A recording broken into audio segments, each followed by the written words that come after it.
Most people think they know Russia. They picture vodka, cold winters, and maybe some stereotypes from Hollywood movies. But what if I told you that Russia has a village where residents speak over 10 different languages just to talk to their neighbors?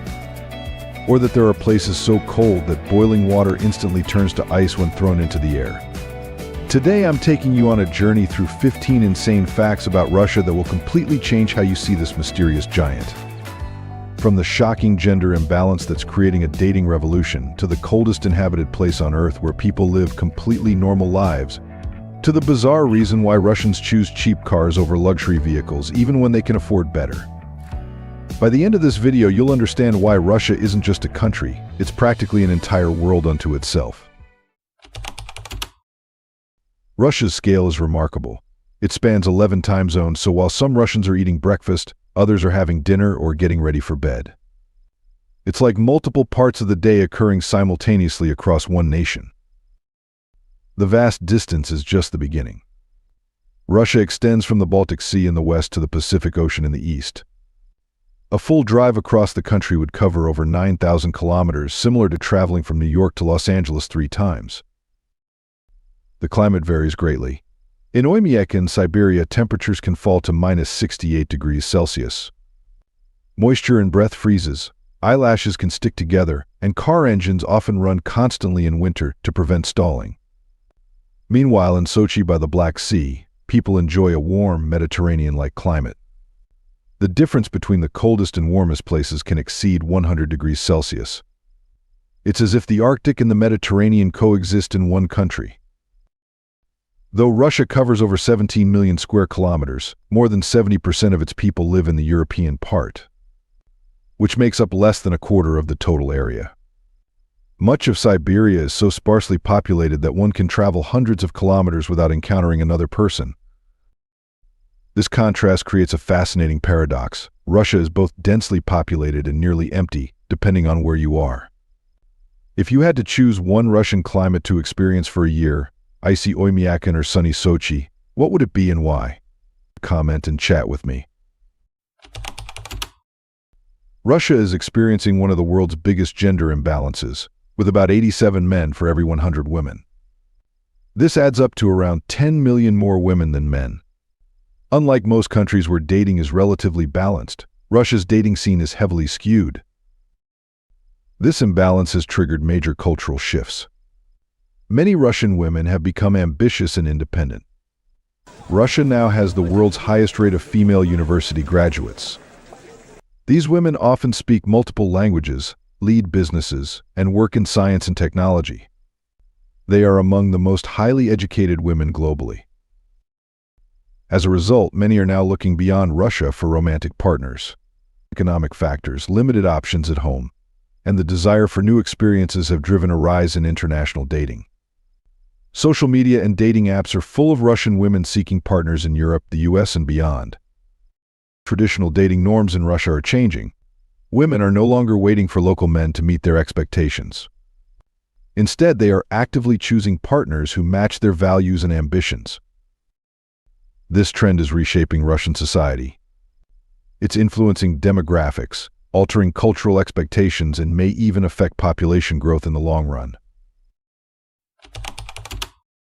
Our culture in Russia defies expectations. In cities like Moscow and St. Petersburg, luxury cars such as Mercedes and BMWs are common. But outside urban centers, on snowy, muddy, pothole-ridden roads, the dominant car is the Lada. It's not because Russians can't afford better.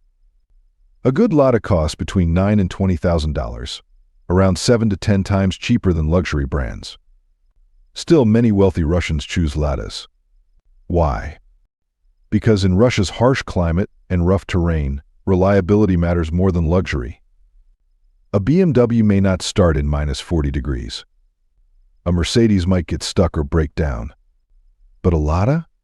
It starts with a simple key turn and powers through snow, mud, and ice with ease. The Lada wasn't built for status, it was built to survive. It reflects the Russian spirit, rugged, practical, and persistent. Where high-end cars fail, the Lada keeps moving. It doesn't need perfect roads. It thrives without them. This isn't just about cars. It's about mindset. Russians value function over form, results over image. In the world's largest and often unforgiving country, what works is more important than what impresses.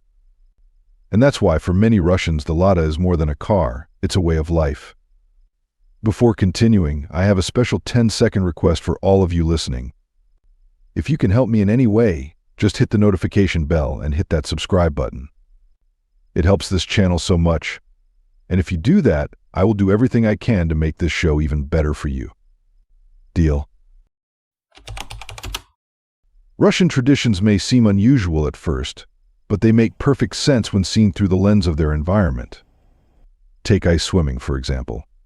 Every January, thousands participate in Epiphany celebrations by diving into freezing lakes. They cut holes in ice and plunge into near-freezing water, not for thrills but as a religious and cultural ritual. It's seen as cleansing, and many believe it boosts their health. This is not limited to athletes. Entire families attend. Even elderly people take part. It's a normal community event rooted in faith and tradition. Another lesser-known ritual happens before any trip. Russians sit quietly at home for a moment before leaving. This pause is believed to bring good luck and prepare the mind for travel. It's a moment of reflection, not just superstition. Cultural habits extend into daily social behavior, too. Russians don't usually smile at strangers. In their culture, smiles are genuine, shared only with people they know and care about. To them, smiling without reason feels insincere. However, once you build a relationship, Russians are deeply warm and generous. If you need help, they'll offer it, even with a language barrier. If you're invited to a home, expect unmatched hospitality. You won't leave hungry. Gift giving also follows its own rules. You should never arrive at a Russian home empty-handed. Vodka, chocolates, or flowers are common gifts. But be careful, only give an odd number of flowers for celebrations. Even numbers are for funerals and are seen as bad luck. These traditions may seem strange at first, but they reflect resilience, respect, and deep cultural meaning shaped by Russia's history and climate. If coffee is the soul of Italy, tea is the heartbeat of Russia. But Russian tea culture is much more than drinking something hot. It is a deep tradition, a symbol of hospitality, and in harsh winters, a lifeline. Russians never rush their tea. This is not a quick cup on the way to work. Tea time is a ritual, a chance to connect with family and friends. At the center is the samovar, a metal kettle where everyone gathers to pour steaming tea and share stories. Russians also have a unique way of sweetening tea. Instead of mixing sugar into the cup, they hold a sugar cube or a spoonful of honey in their mouths. As they sip, the sweetness slowly melts, creating a shifting flavor that makes each drink special. Tea is always served with food. This is not just any snack. There are fruit preserves, baranki cookies, dark bread, and sometimes caviar for special moments. These tastes blend into an experience that feels truly Russian. The social side of tea sets it apart. Offering tea is not just polite, it is an essential part of Russian hospitality. A guest is always offered tea before leaving. To refuse is almost an insult because it means turning down an invitation to connect and share warmth. In long winters, tea houses become gathering places where people find both heat and company. Preparing and drinking tea together creates bonds that can last a lifetime. This tradition has survived wars, political upheavals, and sweeping social changes. It stays alive because it fills a simple human need for comfort and connection. Russian ballet is not just an art form, it is the peak of human artistic achievement. Since its introduction in the 18th century, ballet in Russia has become a national treasure, deeply woven into the country's identity.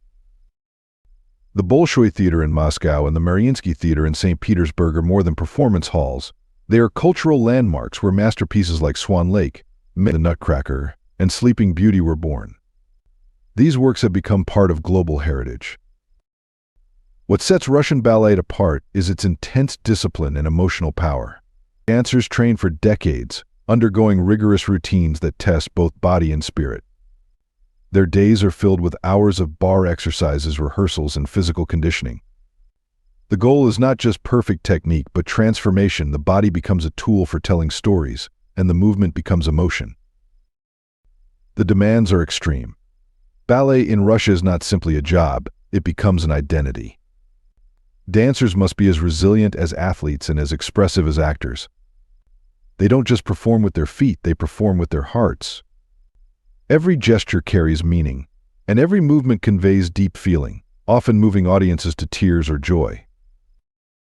Russian ballet is known for its soul. Dancers are trained to go beyond technical perfection and bring emotional depth to every role. This ability to tell stories through movement is what makes Russian ballet unforgettable. Its influence extends worldwide. Russian techniques, styles, and philosophies have shaped ballet companies across the globe. To watch a ballet anywhere is to witness the legacy of Russian artistry. Seeing a performance at the Bolshoi or Mariinsky is not just attending a show, it is experiencing centuries of dedication, discipline, and beauty brought to life. It is art that leaves a lasting imprint on the soul. Vodka in Russia is more than a drink, it's a deep part of the nation's culture, history, and social life. While known worldwide for its strength and purity, Russian vodka also reflects values of quality, tradition, and connection. Typically made from wheat, potatoes, or rye, Russian vodka contains about 40% alcohol. Its purity comes from centuries of refinement and a national focus on excellence. But the true meaning of vodka in Russia lies not in how it's made, but in how it's shared. Drinking vodka follows strict social customs. It is never sipped slowly or consumed without purpose. Toasting is essential. Each drink begins with a meaningful toast, often zdorovi, to health, and serves as a way to express feelings, mark events, or honor friendships. After toasting, drinkers hold their glasses briefly before setting them down. This small act shows respect for the moment and the people present. Vodka is always shared. It's never meant for solo drinking.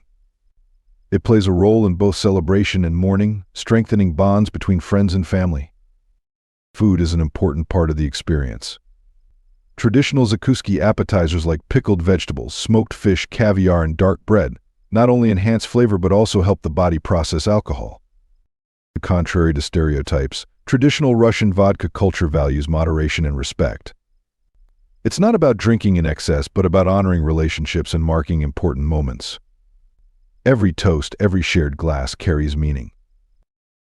Vodka in Russia is not casual. It's ritual, respect, and connection in liquid form. To understand Russian vodka is to understand a key part of what it means to be Russian. To understand Russia, you must understand Moscow, a city of striking contrasts. It blends ancient history with ultra-modern life in surreal ways. You can walk from a 16th-century church straight into a luxury mall. The Kremlin, a centuries-old power center, sits next to glass skyscrapers owned by billionaires. Moscow moves fast. People don't stroll, they march. Businessmen, students, and everyone in between are always on the move, and the city pulses with energy. The Moscow metro is more than transportation, it's an art museum underground. Stations are decorated with chandeliers, marble, mosaics, and sculptures. Locals call it the Underground Palace. But it also comes with strict etiquette. Stand on the wrong side of the escalator or hesitate getting on the train, and you'll get pushed or glared at. Economic extremes are everywhere. A Lamborghini might be stuck in traffic beside a rusty Lada. Upscale restaurants charging $500 per meal sit next to cafes serving full meals for $3. Winter doesn't slow the city down. When it hits minus 20 degrees Celsius, Muscovites wear fur coats, sip mulled wine, and wander through festive markets. By March, when it warms to zero, they call it spring and start shedding layers. Moscow is a snapshot of Russia itself, intense, beautiful, unpredictable, and unforgettable. Some parts of Russia are so cold, it's hard to believe people live there. In Oymyakon, the coldest permanently inhabited place on Earth, temperatures can drop to minus 68 degrees Celsius. At this level, water turns to ice in midair, ink freezes in pens, and cars must run non-stop or their batteries will die. Yet life goes on. Children go to school, adults work, and families gather at home. Everything is adapted to the cold. Cars are never turned off in winter. Gas stations have heated garages, and people wear so many layers they resemble walking sleeping bags. In regions like Yamal and Yakutia, it gets so cold that police can't use cars. Instead, they patrol on reindeer. It's a real solution in places where engines fail in extreme cold. In Chukotka and Nenets, residents face a different challenge: polar bears. These huge predators sometimes wander into villages at night. Authorities warn people to stay indoors, and there are reports of bears approaching houses, even knocking on doors. What's truly unique is how locals embrace the cold. When spring arrives and the temperature climbs to around 0 degrees, people celebrate. They sunbathe on snow, soaking up the weak sun after months of darkness. And they eat ice cream, even in -30 degrees. In cities like Moscow and St. Petersburg, winter doesn't stop vendors from selling frozen treats. For many Russians, the cold isn't just weather, it's a way of life. Their relationship with it is unlike anything most people can imagine. Have you ever experienced cold so extreme it changed how you lived, even for a day? Share your wildest winter memory. The birch tree is one of the most powerful symbols of Russia's natural beauty and cultural identity. Found from the European plains to Siberia, its white bark paints landscapes that Russians see as soft yet strong, just like their people. Birches are more than scenery. They appear in Russian poems, songs, paintings, and folk traditions. Many believe these trees bring luck and protection, which is why they're often planted near homes and used in crafts. Birch sap tea, tapped only in early spring, is a healthy, lightly sweet drink that connects people to nature's rhythm. In the traditional Russian sauna, or banya, birch branches called venik are used for massage. Gently striking the skin with them is believed to improve circulation and promote healing. This practice has existed for centuries and remains a key part of Russian wellness culture. Birch trees also play a role in seasonal celebrations. During Troitsa, or Trinity, people weave birch wreaths and dance around green branches. It's more than tradition, it's a way of wishing for love, health, and happiness, with roots in ancient rituals. The birch tree even shows up in famous Russian songs like Kalinka and Barinya. In these songs, the birch stands for home, beauty, and deep emotional ties. For Russians abroad, hearing these songs can bring tears. The birch reminds them of the homeland they miss. More than just a tree, the birch is a living symbol of Russia, resilient, graceful, and deeply woven into the nation's spirit. In the frozen Chukotka region of northern Russia, where winter can last 9 months and temperatures drop below -50 degrees Celsius, the Chukchi people have thrived for generations. They are not just survivors, they are experts in living within one of Earth's harshest environments. Reindeer are central to Chukchi life. They provide transport, food, clothing, shelter, and spiritual meaning. The tribe moves with large herds, living in Uranga, traditional tents heated by fire and built to resist brutal Arctic storms. But the Chukchi stand out not just for their survival skills, but for their worldview. They believe all elements of nature have a soul. Fire is sacred. After each harvest, they hold rituals to honor reindeer spirits, helping to preserve harmony between people and nature. Their clothing is vibrant and symbolic. Despite the bleak landscape, they wear bright reds, blues, and yellows with traditional patterns. They dance, sing about ancestors, and tell ancient tales by firelight, keeping their rich culture alive. Some customs may surprise outsiders, but are deeply practical.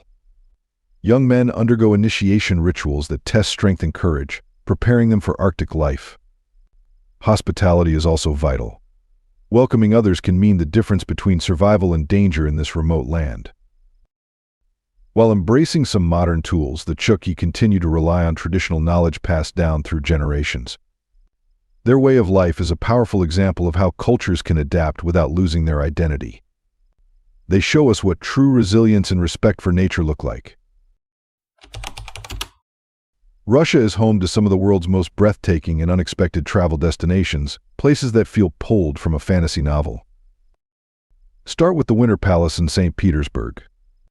Once the residence of Russian Tsars, it's an architectural masterpiece with white walls, emerald roofs, and golden accents. Inside, it houses the Hermitage Museum, one of the greatest art collections in the world.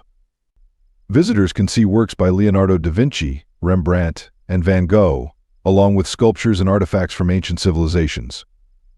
Walking through it is like exploring the full history of human art and culture. And to experience old Russia, visit Suzdal. Unlike Moscow's modern skyline, Suzdal feels like a storybook village. Onion-domed churches, wooden houses, and ancient monasteries line peaceful streets. There's no rush, just a sense of stepping back in time. On the opposite end of the spectrum is Sochi, Russia's sunny escape on the Black Sea. With white sand beaches, warm weather year-round, and luxury resorts, it rivals Mediterranean destinations. In one day, you can sunbathe by the sea and then hike through lush forests or visit Sochi National Park with its waterfalls and wildlife. Sochi is also home to the Krasnaya Polyana Ski Resort, a venue for the 2014 Winter Olympics. There you'll find snow-covered peaks and top-tier ski slopes. The chance to swim in the sea and ski on the same day captures Russia's stunning variety. Finally, there's Lake Baikal. At over 1,600 meters deep, it's the world's deepest freshwater lake and holds about 1/5 of all unfrozen fresh water on Earth. Estimated to be over 25 million years old, it may be the oldest lake in existence. Its water is so pure you can drink it, and so clear you can see 40 meters down. It's home to species found nowhere else, including the Baikal seal, the only freshwater seal in the world. Subscribe for more culture deep dives that go beyond the headlines. We're just getting started exploring the real world behind the stereotypes. Russian cuisine reflects the country's spirit, hearty, diverse, and full of surprises. These dishes are more than meals. They are cultural expressions shaped by centuries of resilience and tradition. Take borscht, for example. This vibrant beet soup is a Russian staple. Made with beef broth, vegetables, and a spoonful of sour cream, it's more than nourishing, it's soul-warming comfort during long, cold winters. Pelmeni, often compared to dumplings, are a cherished Russian dish. Filled with minced beef, pork, or lamb, they are boiled in broth and served with butter or sour cream. Making pelmeni is a communal tradition where families gather to prepare them together, passing down stories and recipes through generations. Beef stroganoff shows the refined side of Russian cooking. It features tender beef strips sautéed with onions and mushrooms in a creamy sauce, often served over noodles or mashed potatoes. Its rich flavor has made it a global favorite. Blini are another iconic dish, thin pancakes served with a variety of toppings. The most luxurious version pairs blini with Russian caviar, creating a blend of soft texture and salty richness. They're also enjoyed with honey, fruit, or sour cream. During Maslenitsa, or Butter Week, Russians eat large amounts of blini to mark the end of winter. Olivier salad, known internationally as Russian salad, is a celebration must-have. It mixes boiled potatoes, carrots, eggs, pickles, chicken or sausage, and mayonnaise. The result is a creamy, satisfying dish that's both practical and festive, perfect for bringing people together. From everyday meals to holiday feasts, Russian food tells a story of warmth, family, and survival. It's not just about flavor, it's about connection, tradition, and identity. Russian festivals offer a glimpse into a culture that finds joy and meaning in every season, blending nature, tradition, and community in ways that feel almost magical. The White Nights Festival in St. Petersburg runs from late May to mid-July, when the sun barely sets. The city glows in continuous daylight, creating a surreal atmosphere where time feels suspended. Streets stay lively at midnight, and the sky remains bright. The festival features ballet, opera, and concerts at the Mariinsky Theater, along with fireworks and the famous Scarlet Sails event, a ship with bright red sails gliding along the Neva River, cheered by thousands of spectators. Orthodox Christmas, celebrated on January 7th, follows the Julian calendar and offers a different experience from Western traditions. Families gather for long church services filled with rituals passed down for centuries. Special meals are shared, and in some rural areas, children still go door to door singing carols and receiving treats. It's a time of unity, reflection, and cultural pride. Maslenitsa, or Butter Week, marks the end of winter and the arrival of spring. Russians celebrate by eating large amounts of blini, playing folk games and burning a straw effigy called Lady Maslenitsa to chase away the cold season. It's one of the oldest and most vibrant festivals, rooted in pre-Christian customs. Together, these festivals show how Russian culture stays connected to natural cycles, religious heritage, and shared traditions. They are not just events, they are reflections of resilience, joy, and a deep sense of belonging that has endured through history. Let's look at something practical that might surprise you: the real cost of living in Russia. Compared to the United States or Western Europe, the numbers are strikingly low. Housing is the biggest expense, yet still affordable. A decent apartment in Moscow or St. Petersburg costs between $195 and $325 per month, less than a single hotel night in many American cities. Food costs are also modest. Eating out at simple restaurants is about $2 to $3 per meal. Cooking at home keeps monthly food expenses between $180 and $240. Groceries often total around $35 monthly, far less than most Americans spend in one trip. Utilities like electricity, water, and heating average $52 per month, even during harsh winters. This is thanks to government support and efficient heating systems built for extreme cold. Public transportation is reliable and cheap. Students pay about $6 per month for a subway pass, while a standard pass costs around $34. In cities like New York or London, monthly passes often exceed $100. Healthcare and fitness are also accessible. Gym memberships range from $2 to $40 per month. A dental checkup costs about $13 to $40. These prices mean staying healthy is affordable for most people. Overall, the cost of living in Russia usually falls between $580 and $1,050 per month, depending on your location and lifestyle. That's often less than rent alone in Western cities. What makes this even more appealing is the quality of life. With this budget, you can enjoy vibrant cities rich in culture, excellent public transit, and access to some of the world's most beautiful and historic places. You're not just surviving, you're thriving. After exploring these 15 facts, you've likely begun to see Russia in a new light. This isn't the Russia portrayed in movies or news. It's a land of striking contrasts, where ancient customs thrive alongside modern innovation, and where people have adapted to extreme environments while preserving centuries-old traditions. What surprised you the most about Russian life? Has this changed your view of Russia as a travel destination, or even a place to live? There are still countries that challenge expectations, offering experiences that reshape how we see the world. Russia is one of them, a reminder that wonder can still be found in unexpected places. Welcome to Uzbekistan, where ancient Silk Road traditions meet Soviet-era oddities and modern-day surprises. Do you know this was a country where nearly every car is a Chevy, weddings are cooked in giant cauldrons, and gold teeth double as savings? Think $1.50 cappuccinos, sub $400 rent, and steam baths older than the Renaissance. Women lead in business and government, and traditions surprise at every turn. Here are 15 facts that'll shatter your expectations. Deep in Uzbekistan's arid regions, where summer temperatures regularly exceed 104 degrees Fahrenheit, one tradition still thrives: the hammam, a traditional steam bath. For Uzbeks, bathing is not only about physical cleanliness but also about spiritual renewal. This practice dates back to the Silk Road era, when caravanserais and public baths provided rest and ritual for travelers. Some of the oldest operating hammams are found in cities like Bukhara and Samarkand, where historic bathhouses such as Bozori Khord Hammam and Kunjak Hammam have stood for more than 6 centuries.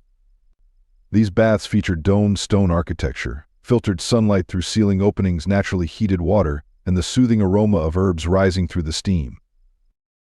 Unlike the quiet formality of Japanese onsen, Uzbek hammams are social and spirited. Men often discuss family business or politics. Women gather to exchange recipes, wedding plans, or help choose silk fabrics. In many regions, it's still common for brides to visit the hammam with their mothers before the wedding, an ancestral ritual meant to cleanse misfortune and begin a new chapter with clarity and peace.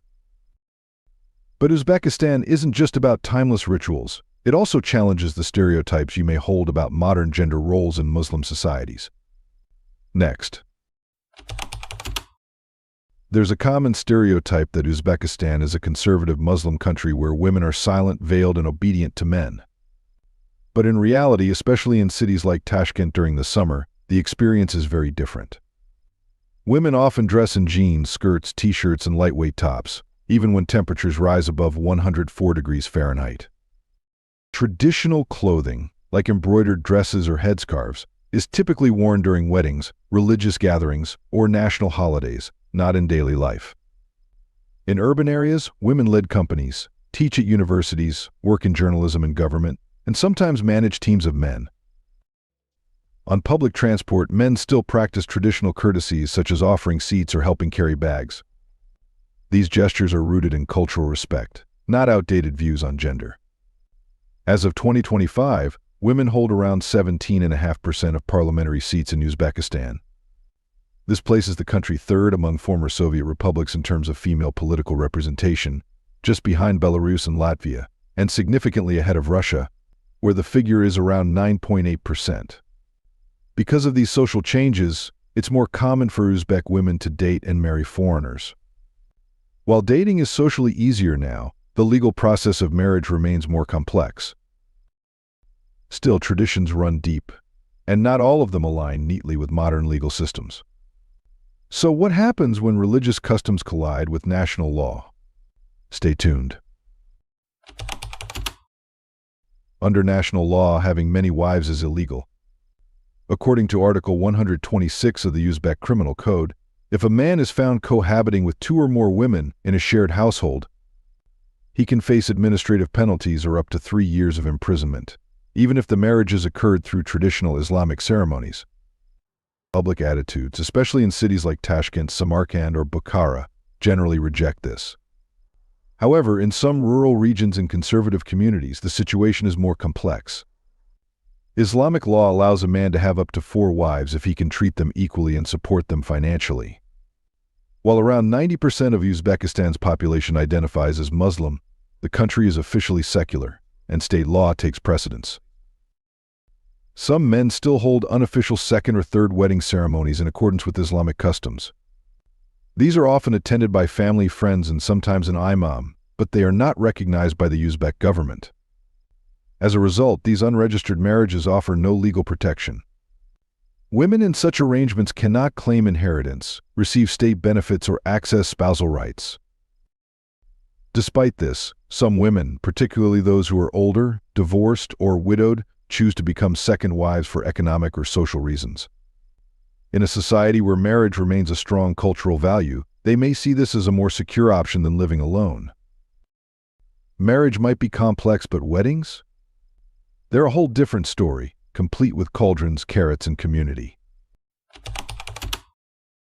In many Western countries, weddings often take place in hotels, with everything from the lighting to the food catered. But in Uzbekistan, weddings are deeply personal and centered around family and community.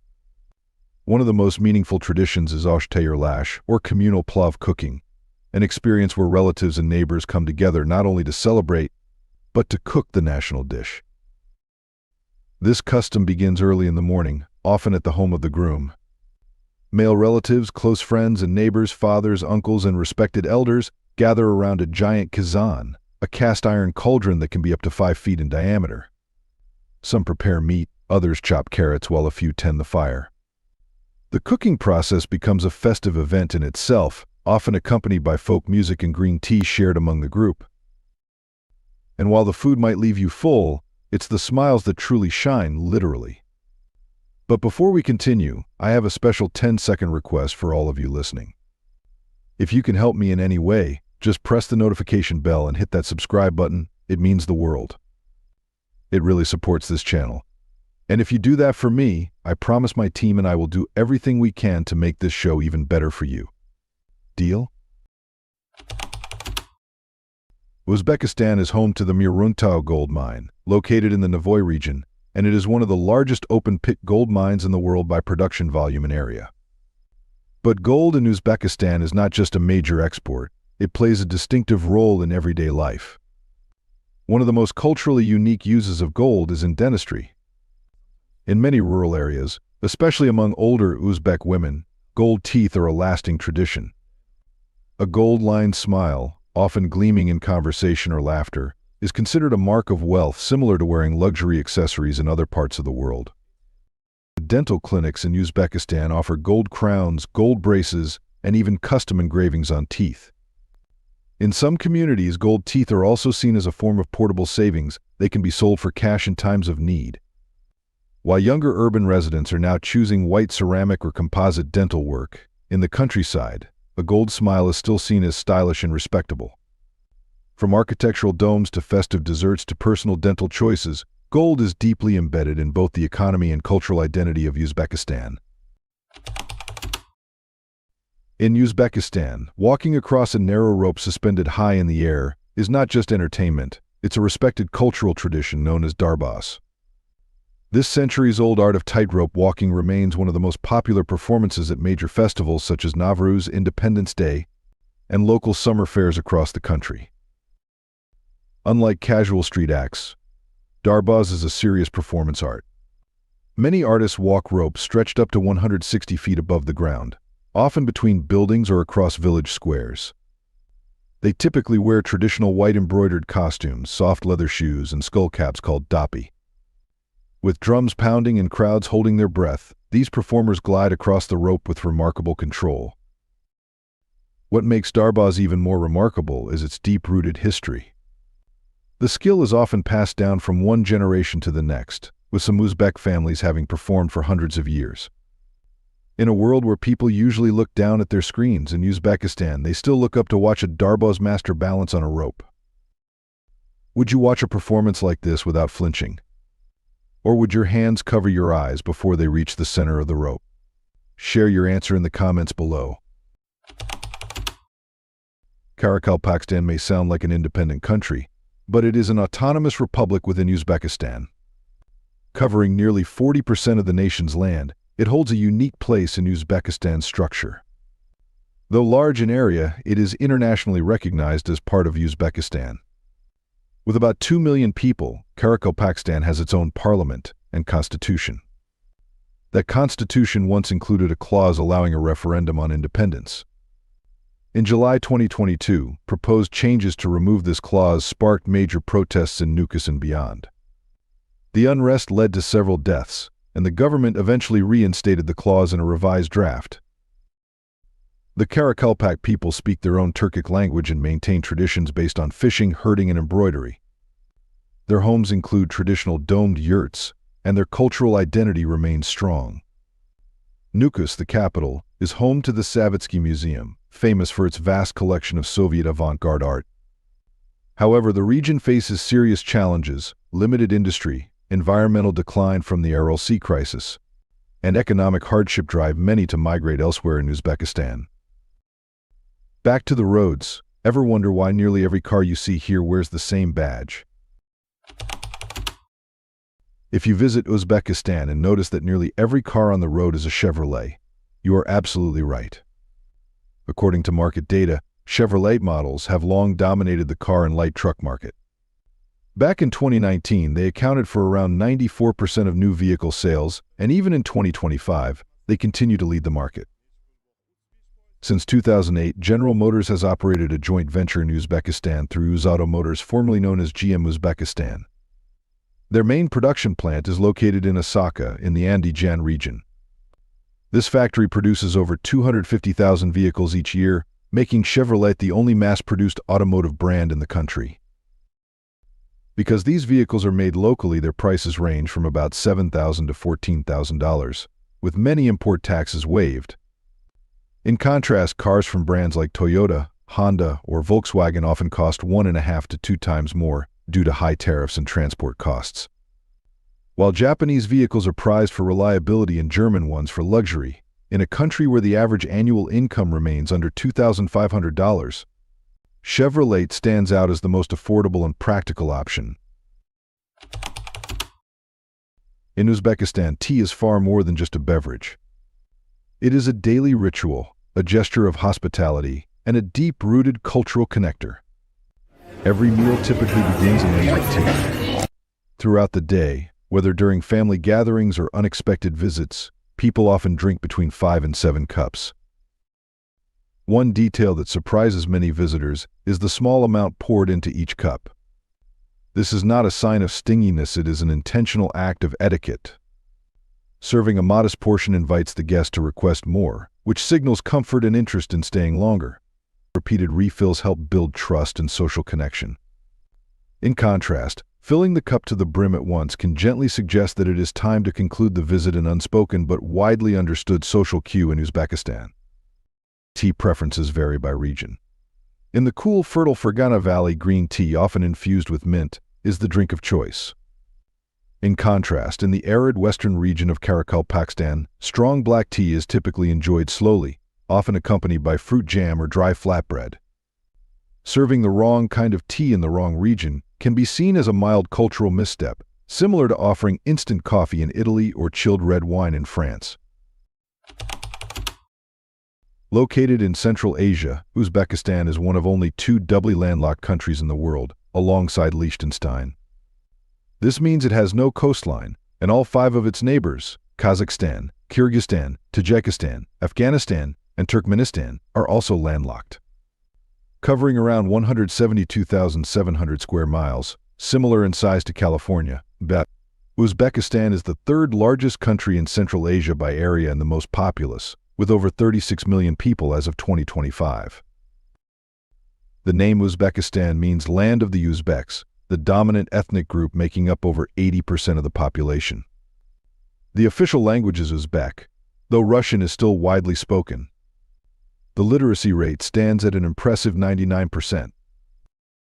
With up to 265 sunny days a year, the country experiences scorching summers reaching 113 degrees Fahrenheit and winters dropping below -4. This extreme climate helps grow some of the world's sweetest melons, especially in Khwarezm and the Fergana Valley. Historically, Uzbekistan was a major Silk Road hub. Cities like Samarkand, Bukhara, Tashkent, and Kokand still showcase stunning architecture and deep cultural roots. If you think Uzbekistan shuts down after dark, you haven't seen Tashkent at night. By day, the capital feels calm, but after sunset, the streets come alive. Downtown roads fill with white Chevrolets, still the most common cars, and the city lights up with energy. Tashkent's nightlife offers rooftop bars with views of the Tashkent television tower, Eastern European-style pubs with live acoustic music, and clubs where local DJs mix deep house with Central Asian rhythms. Many venues stay open until 3 or 4 in the morning, while 24-hour cafes attract students, couples, and night owls. What's more, it's completely normal for Uzbek women to enjoy the nightlife. Dressed in modern fashion, they chat, dance, and lead conversations confidently. Nightlife here is open to all. Adding to the vibe, street musicians play guitars and sing on sidewalks, drawing small crowds. And even after midnight, areas like Amir Timer Square and Korsu Bazaar are still buzzing, with kebabs grilling, lights glowing, and laughter echoing under the night sky. What would surprise you most about a night in Tashkent? Would you wander the streets, find a rooftop with a view, or stop to hear a street singer's last song before dawn? Let us know in the comments below, and don't forget to subscribe and follow the channel to discover more interesting things. Uzbekistan offers one of the lowest costs of living globally. In Tashkent, a local meal costs between $3 and $5, while a high-end dinner rarely exceeds $15. A cappuccino is about $1.50, far cheaper than in major Western cities. Renting a 1-bedroom apartment in the city center ranges from $250 to $400 per month. Outside the center, prices drop to around $150 to $250. Monthly utilities, including electricity, gas, water, and internet, usually total $40 to $60. High-speed internet adds just $10 to $15 monthly. Public transport is both affordable and reliable. A metro or bus ride costs around 15 to 20 cents, and a taxi across town typically ranges from $2 to $4. Gasoline averages $2 per gallon, nearly half the price in the United States. Overall, a single person can live comfortably in Tashkent on a monthly budget of $500 to $700. So how does a country with a desert climate and tight budgets manage to throw some of the world's most colorful festivals? Despite its desert climate, Uzbekistan hosts vibrant cultural festivals year-round. The most celebrated is Nowruz, held on March 21st, marking the Persian New Year and the arrival of spring.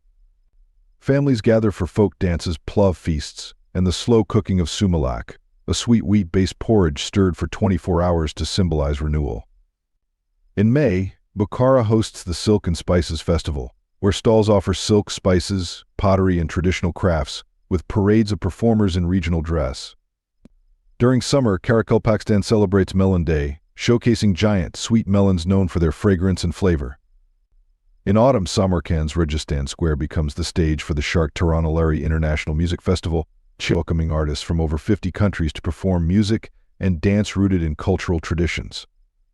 Finally, in October, the Tashkent International Film Festival, also known as Pearl of the Silk Road, screens international films in Soviet-era cinemas, reinforcing Uzbekistan's growing role in regional arts and culture. Uzbekistan offers a unique blend of tradition and modernity in housing. In rural areas, round-felt tents called yurts are still used during summer. Lightweight and cool, they reflect the nomadic roots of Uzbeks, Turkmens, Kazakhs, and Kyrgyz. Today they're often set up in backyards as summer lounges for tea, rest, or small gatherings. In cities like Tashkent and Samarkand, buildings are shaped by geography. Since Uzbekistan lies in an earthquake-prone zone, most structures are limited to 4 or 5 stories to ensure safety. This creates open, spacious cityscapes, unlike the crowded skylines of many urban centers. Meanwhile, in affluent neighborhoods, luxury homes showcase a mix of Central Asian and European influences. These mansions often feature marble walls, domed roofs, inner courtyards, fountains, and even gold-plated gates, combining cultural heritage with modern wealth.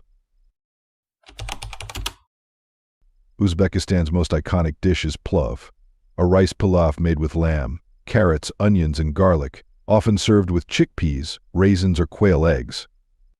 But plov is far from simple. There are more than 60 recognized regional variations across the country. In Tashkent, large wedding feasts often feature plov cooked in kazans, huge cast-iron pots that serve over 1,000 people.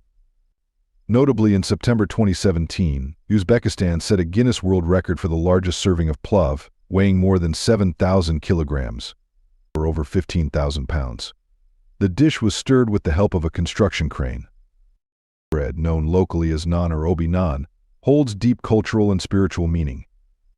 It is considered disrespectful to place bread upside down or on the ground, as it is viewed as a gift from God. Each region has its own bread-making techniques. Some produce round, sun-stamped loaves, while others use carved wooden molds to create intricate patterns that resemble edible art. And while Europe is famous for its cheeses, Uzbekistan offers kumis, fermented mare's milk. Slightly alcoholic and traditionally consumed in steppe regions, it has a sour, creamy flavor that may surprise first-time visitors. If you enjoyed today's video, please give it a like and don't forget to subscribe to the channel. Your support means a lot to us. Click on the video that appears on your screen right now. I hope you'll love this content. Comment below about the next topic you'd like to see featured on our channel. Thank you so much for watching, and we'll see you in the next video. Vietnam is an incredible country filled with natural beauty and friendly locals. Still, like every place in the world, it has its share of unusual sights that might catch visitors off guard.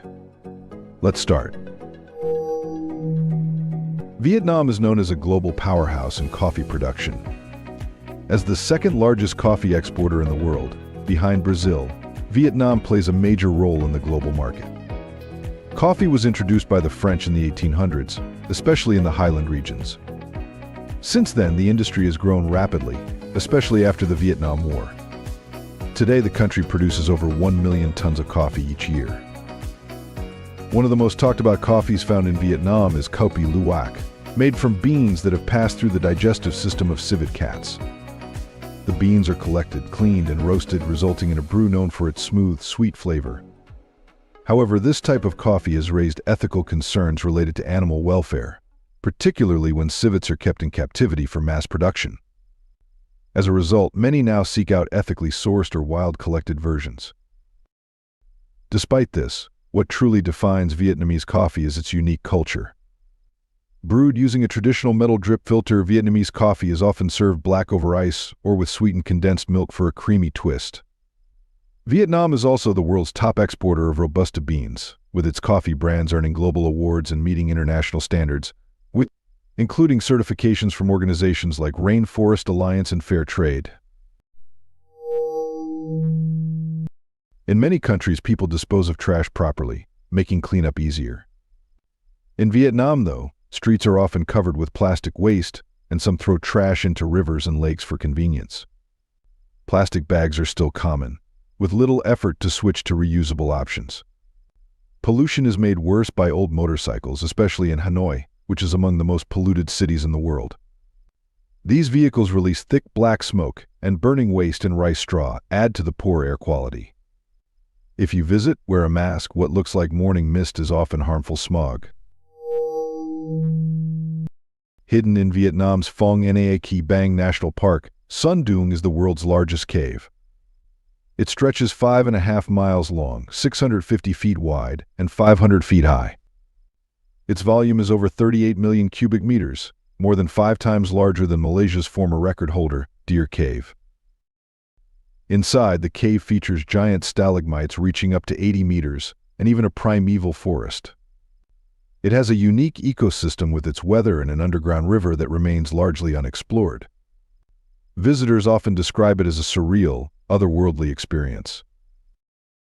For adventurers and nature lovers, exploring Sun Duong is a once-in-a-lifetime journey. It showcases the raw, untouched beauty of Vietnam's natural landscape and is a must-see for anyone seeking Earth's hidden wonders. If you visit Vietnam during Tet, the Lunar New Year, don't be surprised by the empty streets. It's the country's most important holiday, focused on family, honoring ancestors, and fresh starts. As it approaches, life slows down, businesses, shops, and offices close for up to a week. People stock up on food and supplies in advance, since most places shut their doors. Families spend the week together, following long-held traditions. The usual hustle disappears, leaving quiet streets and a sense of calm throughout the country. Now that you've seen Vietnam slow down, how about speeding things up with some dishes that might just wriggle on your plate? Vietnam is famous for its rich and diverse culinary traditions, though some dishes might surprise visitors unfamiliar with local cuisine. One such specialty is dong dua, the coconut worm, commonly found in the Mekong Delta. These worms live in coconut trees and are often grilled or fried, though some are also served raw with fish sauce. In this form, they may still move slightly, offering a bold experience for adventurous diners. Despite their unusual appearance, many who try them describe the texture as rich and chewy. Coconut worms are sometimes listed among Asia's most unusual foods. Another traditional dish is blood pudding, typically made from duck, goose, or pig's blood, combined with minced meat, peanuts, basil leaves, and boiled liver. It has a distinctive sweet and savory flavor, though it is not widely consumed by all due to personal and dietary preferences. Proper preparation and hygiene are essential, as with any raw or minimally cooked food. Duck embryo eggs are also a popular snack in Vietnam, usually enjoyed with salt, ginger, and cilantro. Locals consider them highly nutritious, though their appearance can be surprising to those unfamiliar with this type of dish. Speaking of bold experiences, how about one that turns shopping into a negotiation battlefield? Would you dare to haggle? Before exploring, I have a special 10-second request for all of you listening. If you can help me in any way, just hit the notification bell and hit that subscribe button.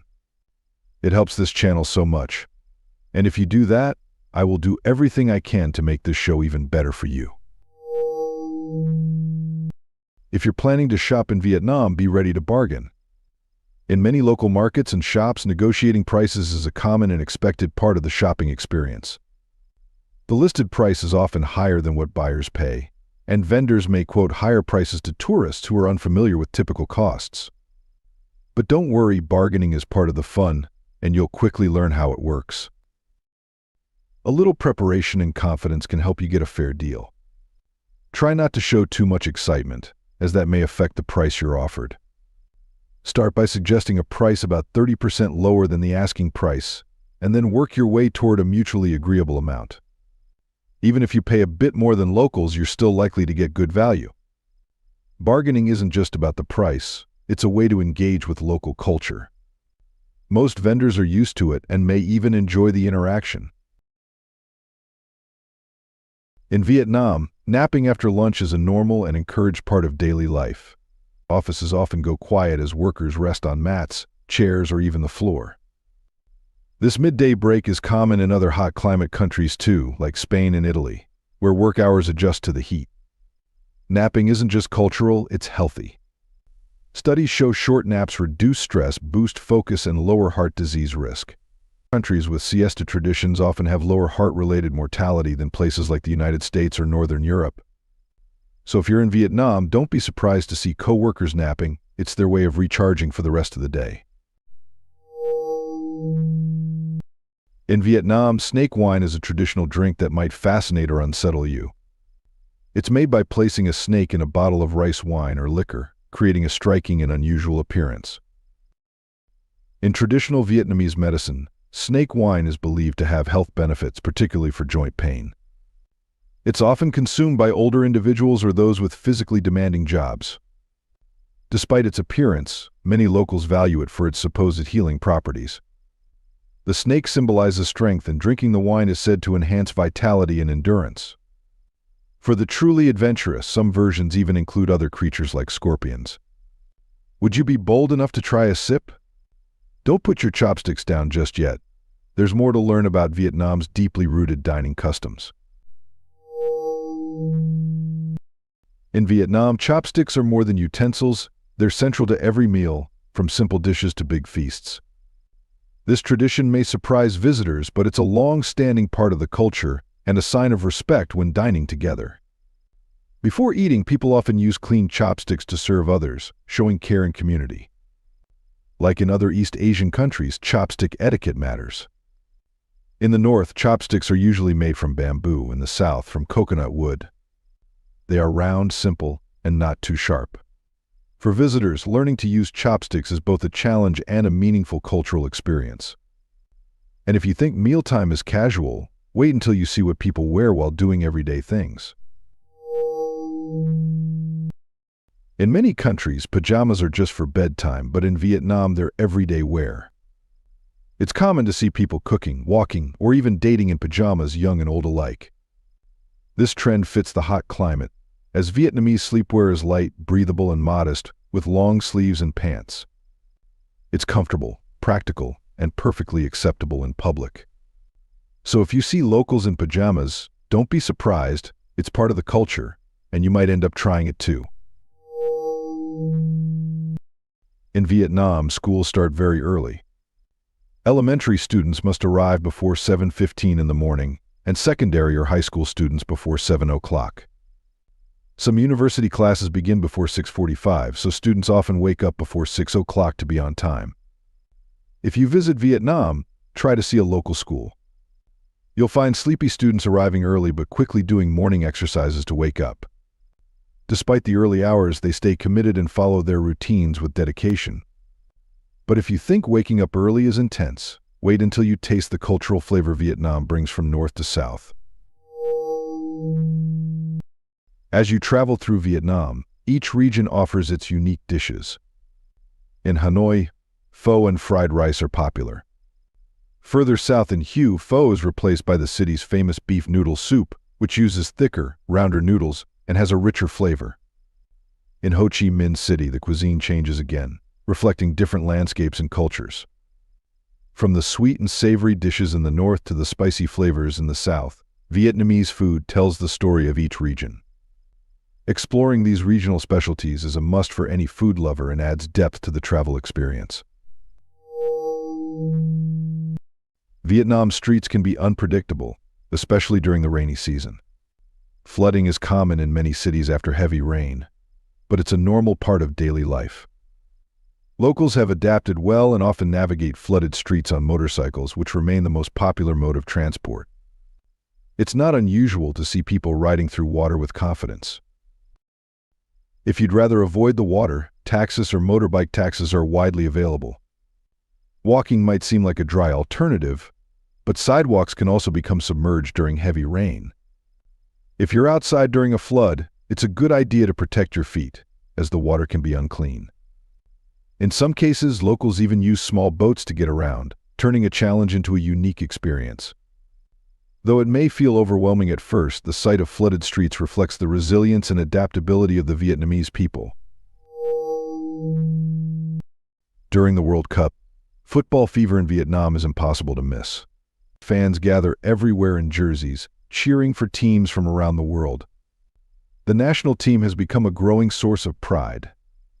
When Vietnam plays, life pauses. People stop work, crowd around TVs at homes, shops, or even street stalls. Vendors often set up screens so everyone can watch and join the excitement. After the match, celebrations erupt. Fans in red shirts flood the streets, waving flags and riding motorbikes, shouting with joy. This Debo tradition turns football into a nationwide celebration. More than a game, it's a shared, unforgettable experience.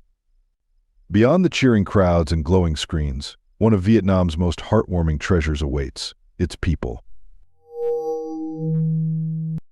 One of the most memorable parts of visiting Vietnam is the warmth of its people. Locals are friendly, helpful, and often assist without expecting anything in return.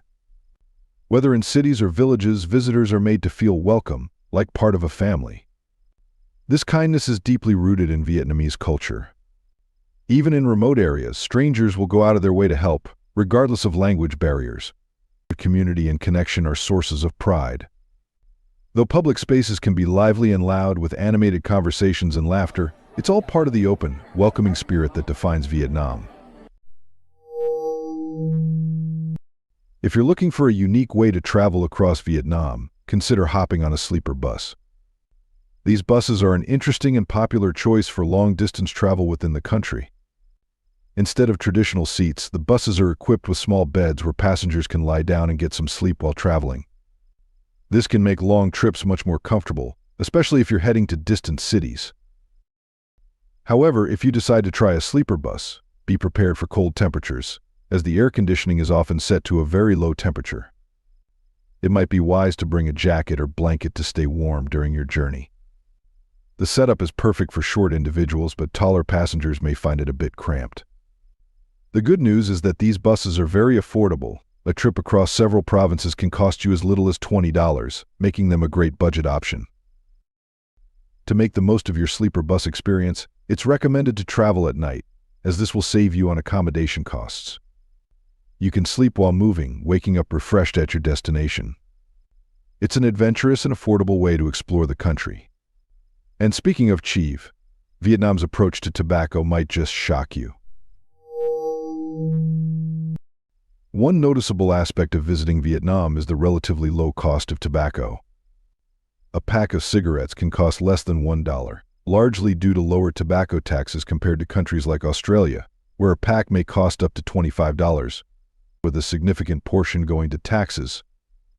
This affordability has been linked to a higher smoking rate in Vietnam. While tobacco products are widely available, it's important to remember the well-known health risks of smoking. The contrast in price between Vietnam and other countries highlights differences in public health policy and taxation, not an endorsement of tobacco use. Now, brace yourself for organized chaos, where horns honk like a second language and pedestrians become professionals at dodging. If you thought traffic in cities like Beijing was intense, wait until you experience Hanoi or Ho Chi Minh City in Vietnam. These cities are known for their busy streets, filled with millions of motorcycles.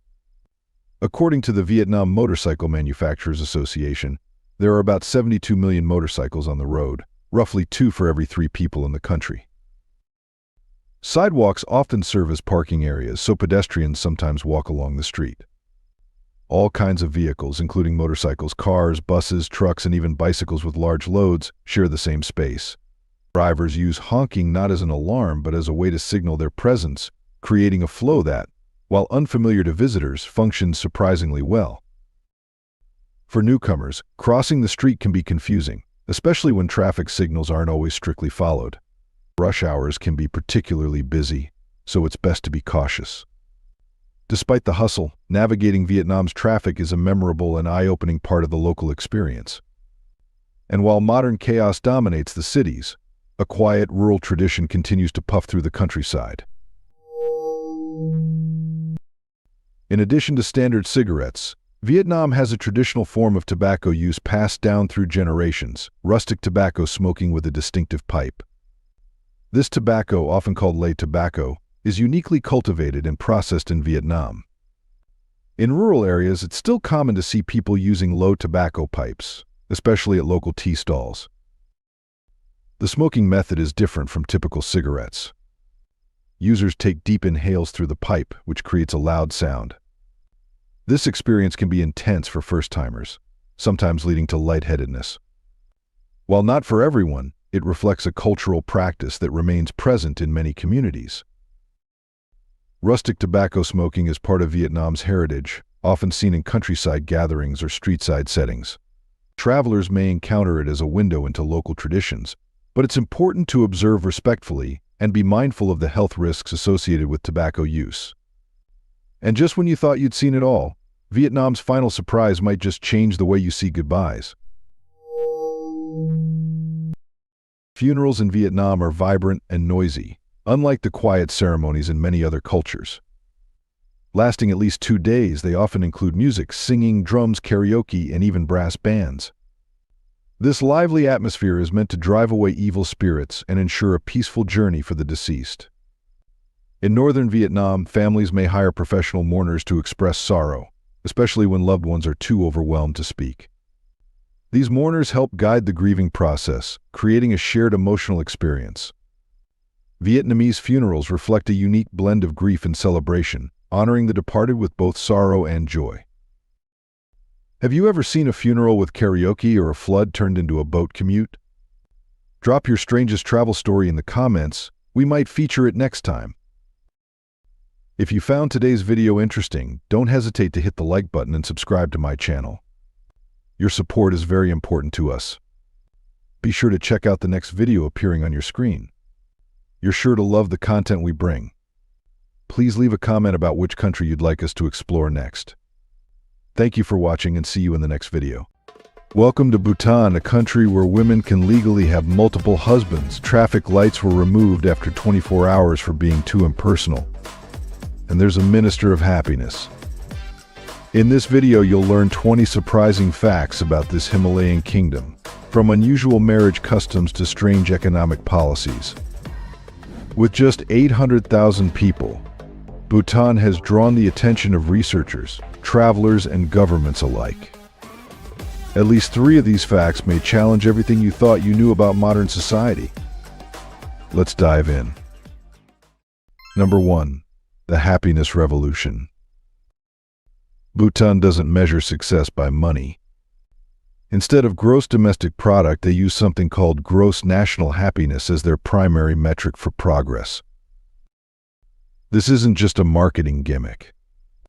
The government has a Ministry of Happiness with real ministers whose job is to ensure citizens are content with their lives.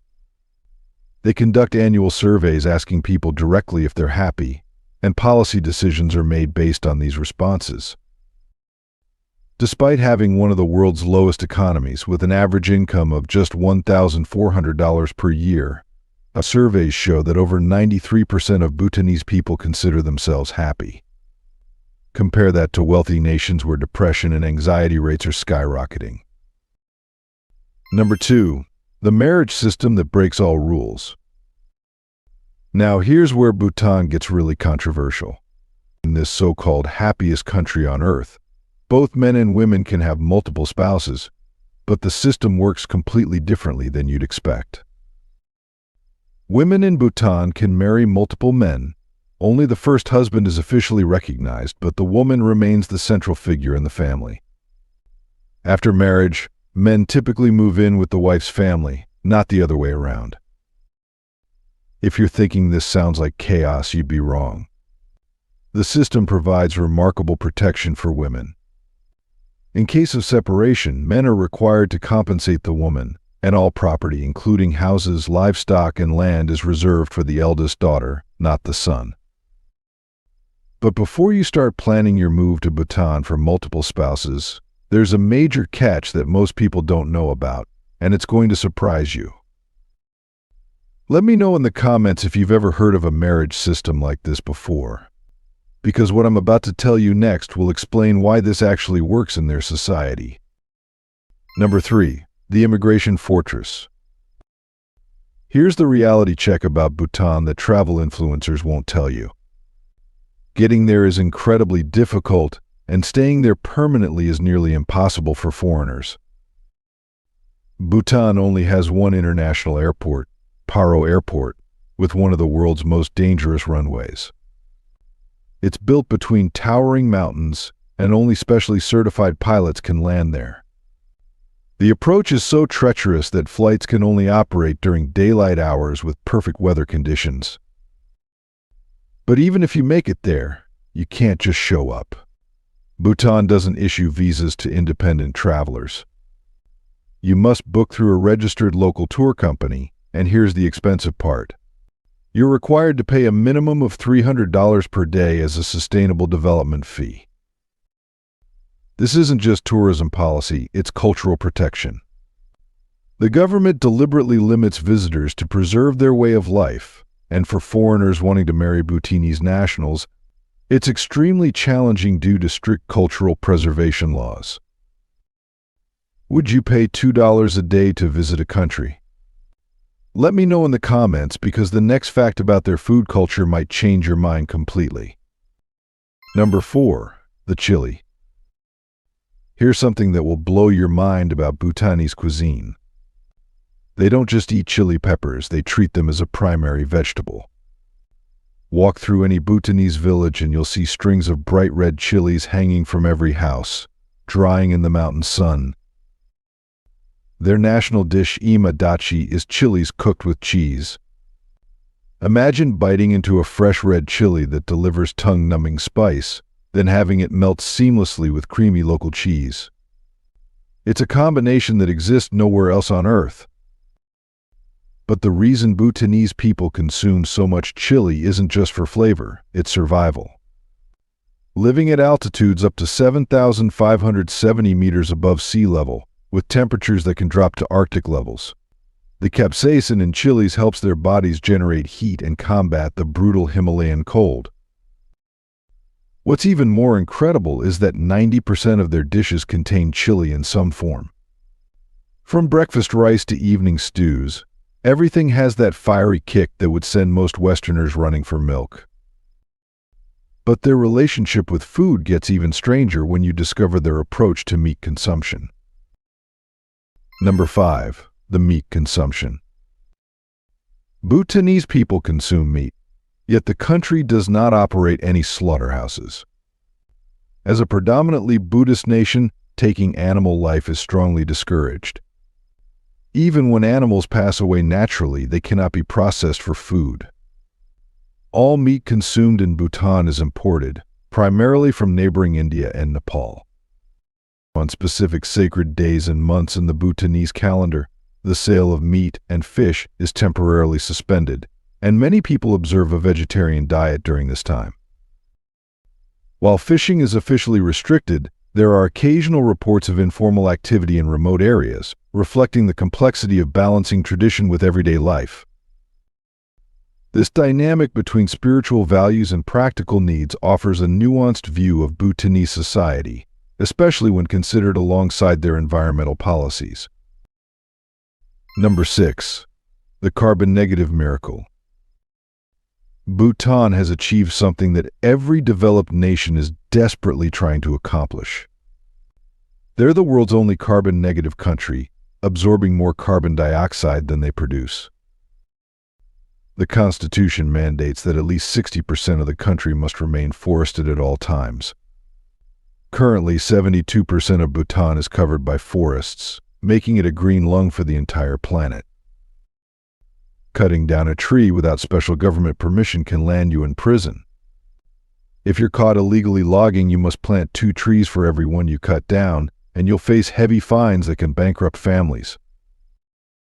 The government provides citizens with designated land to grow trees for fuel and construction materials, but in urban areas, you must buy trees from licensed sawmills and obtain permits for everything. This environmental protection extends to something even more surprising. Bhutan banned plastic bags in 1999, decades before it became trendy in Western countries. They've reissued this ban multiple times, and now promote hand-woven bags and cloth alternatives in all their markets. But their environmental protection goes to extremes that might shock you, and it involves their approach to tourism that I mentioned earlier. Number 7, the tourism trap that actually works. Remember that $200 daily fee I mentioned? Here's the brilliant psychology behind it. Bhutan deliberately prices out budget travelers and backpackers, not because they're elitist, but because they've studied the environmental impact of mass tourism. They call it their high-value, low-impact policy. Instead of allowing millions of tourists who might damage their pristine landscapes and dilute their culture, they welcome fewer visitors who pay premium prices and follow strict guidelines. In 1974, when Bhutan first opened to tourism, only 247 people visited the entire country. By 2019, this number had grown to over 300,000, but that's still tiny compared to neighboring countries that receive millions of tourists annually.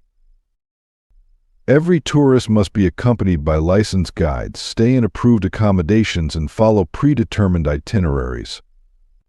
You can't just wander around freely like in other countries. This level of control would be considered authoritarian elsewhere, but in Bhutan, it's preservation. The result? Their tourism industry generates significant revenue while maintaining their cultural integrity and environmental standards. It's a model that other countries are now trying to copy. Number 9, the technology time warp. Here's a fact that seems impossible in today's connected world. Television and the internet were completely banned in Bhutan until 1999, making it the last country on earth to allow these technologies. Bhutanese leaders believe that excessive exposure to outside information, especially images of wealth and different lifestyles, would create envy and dissatisfaction among their people. They were probably right. When television was finally introduced in 1999, social problems that had been virtually non-existent began appearing. Children started spending less time outdoors, family conversations changed, and people became addicted to Indian soap operas and movies. Even today, many Bhutanese people aren't concerned about having the latest smartphones or gadgets. Their philosophy is simple: if you can live happily without constantly comparing yourself to others, why invite that stress into your life? This attitude extends to their banking system, which operates in ways that would frustrate most modern consumers but somehow works perfectly for their society. Number 10, the banking system from another era. In Bhutan, you cannot open a bank account online. Not a single bank in the country offers this service that we take for granted everywhere else. Instead of clicking a few buttons on your phone, Bhutanese citizens must physically visit the bank, meet face-to-face with representatives, complete all transactions in person. Want to schedule a meeting? You'll need to make a phone call or show up in person. Forget about online booking systems. Customer service through text or online chat. That's practically non-existent. Everything operates at a human pace, with personal interactions and relationship building taking priority over efficiency and speed.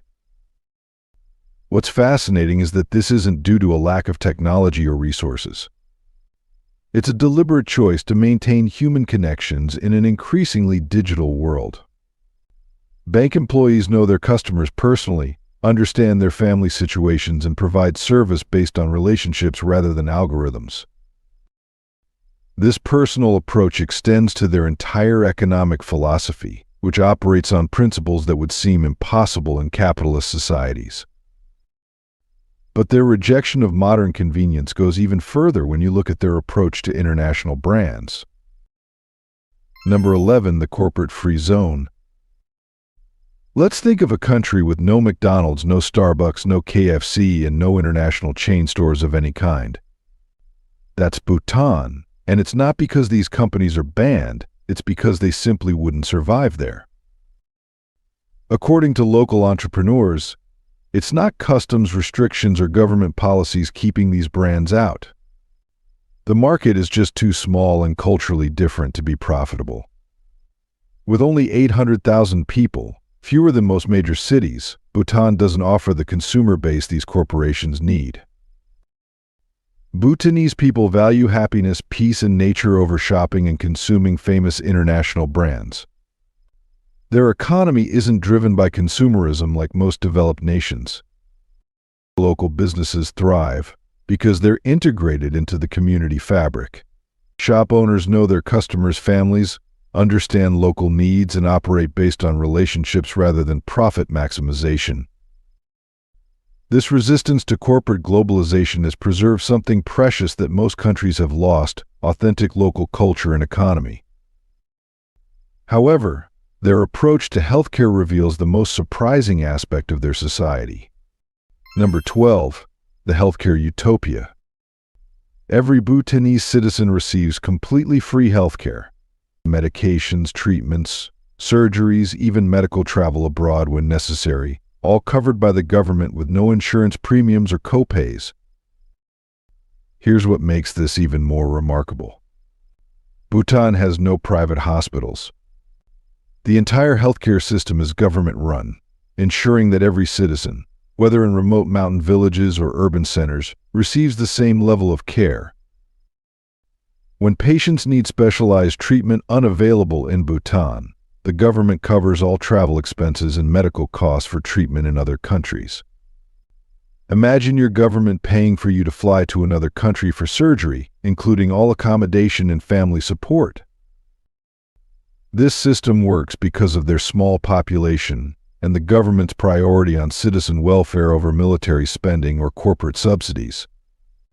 Their defense budget is only about $10 million annually, while healthcare receives significant funding.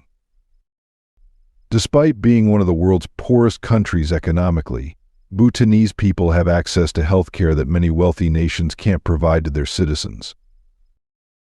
But their military situation reveals a vulnerability that could threaten everything they've built. Number 13. The defenseless kingdom. Here's a sobering reality about Bhutan that exposes its greatest weakness. Their military consists of only 7,500 troops, no air force except occasional transport aircraft, no navy because they're landlocked, and no tanks. Their defense budget of $10 million is microscopic compared to their neighbors. China spends over $250 billion on defense, India spends $76 billion, while Bhutan's entire military budget wouldn't buy a single modern fighter jet. Most of their military service is as honor guards for the king or participating in rescue missions rather than actual defense. Military service is voluntary, and the minimum recruitment age is 18, but few young people choose military careers. The geographic reality makes this even more precarious. Bhutan sits between China and India, two nuclear powers that occasionally have border conflicts. When these giants flex their military muscles near Bhutan's borders, the entire kingdom holds its breath. Their survival strategy isn't military strength, it's diplomatic neutrality and the protection of larger allies. But this dependence on others for security could be their Achilles heel if regional politics shift. Number 14. The monarchy that gave up power. In 2008, something unprecedented happened in world history. Bhutan's absolute monarch voluntarily gave up power and established a constitutional democracy, not because of revolution or pressure, but because the king believed it was best for his people.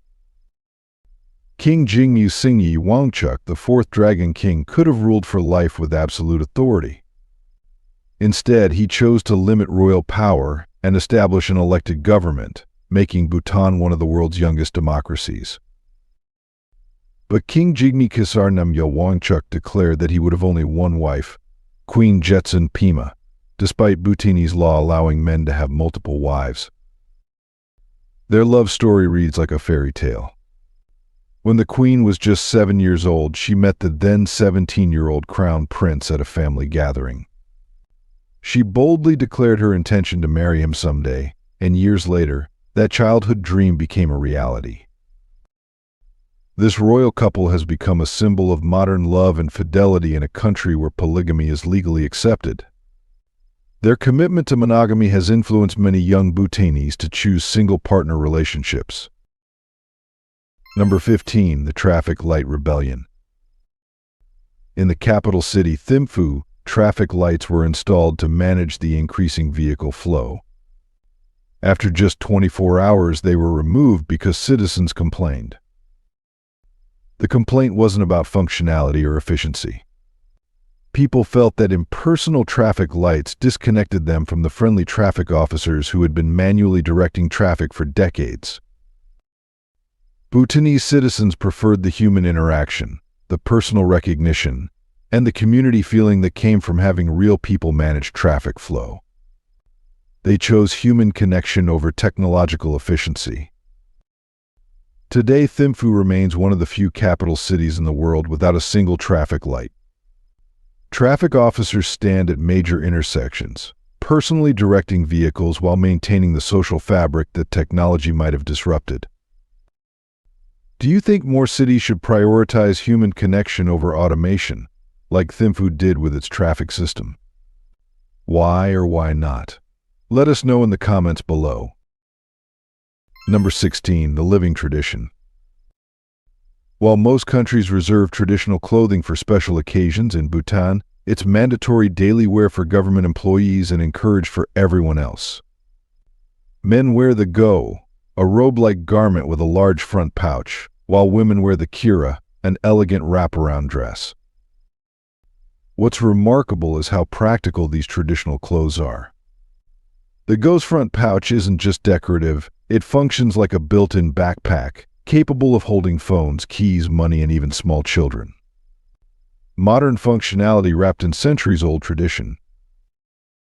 School children must wear traditional clothing every day, not as a costume or cultural performance, but as normal school uniforms. This ensures that each generation grows up comfortable with their cultural identity rather than seeing it as something old-fashioned or irrelevant. Even tourists visiting government buildings or monasteries are required to wear traditional scarves as a sign of respect. The color of your scarf indicates social status, with commoners wearing white, while nobles and monks wear yellow or red. Number 17. The Festivals That Stop Time. Bhutanese festivals, called Tsekis, are unlike anything you'll experience elsewhere. These aren't tourist attractions or cultural performances, they're genuine beliefs and social events that bring entire communities together.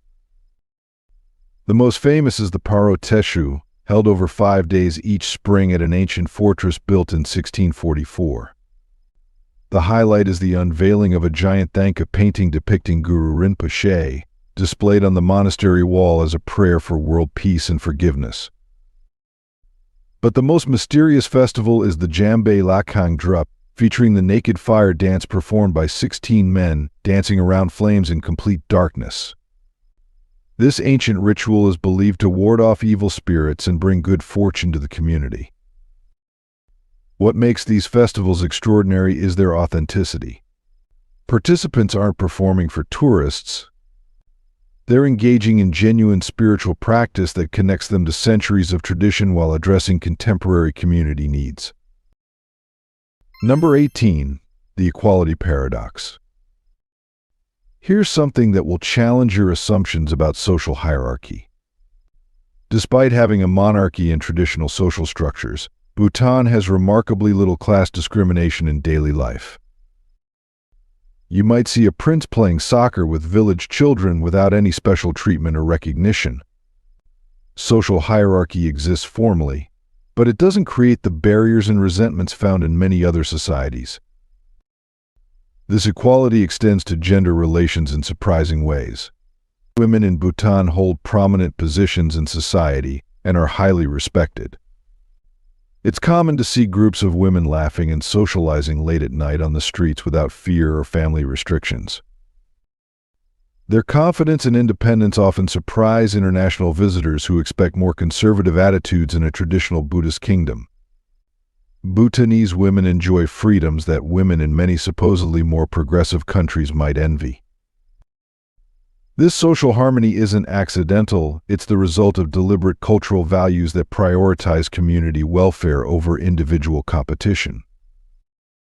But their approach to economic development reveals the most radical aspect of their society. Number 19. The anti-growth economy.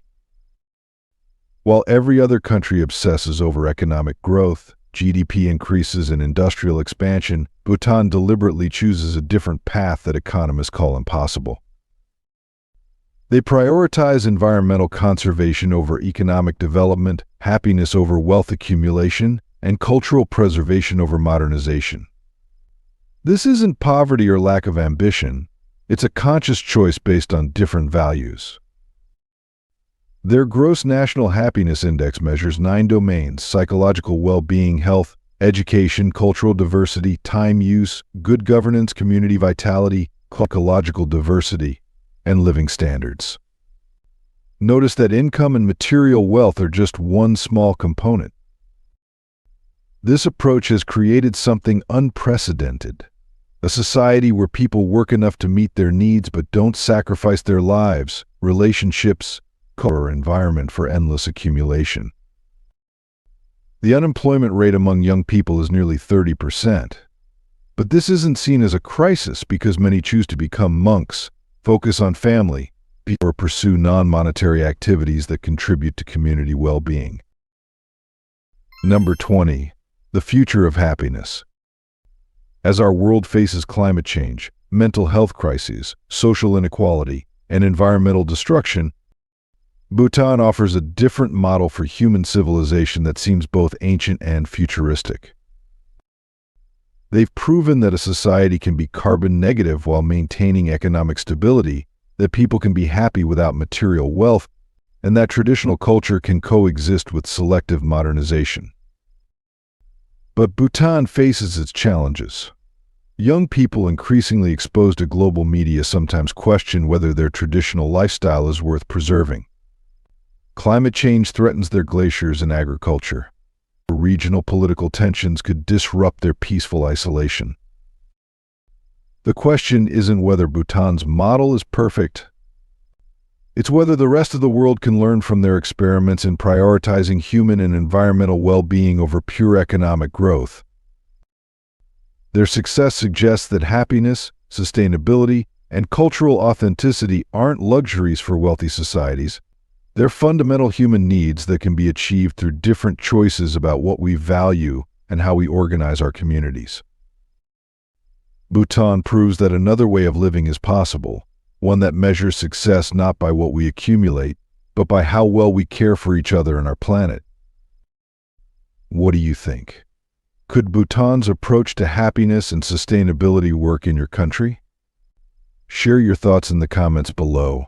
And if this video opened your eyes to new possibilities for human society, make sure you're subscribed for more explorations of the world's most fascinating cultures and hidden wisdom.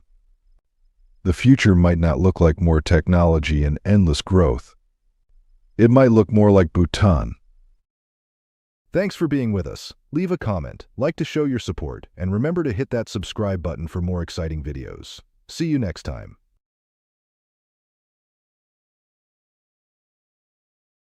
Most people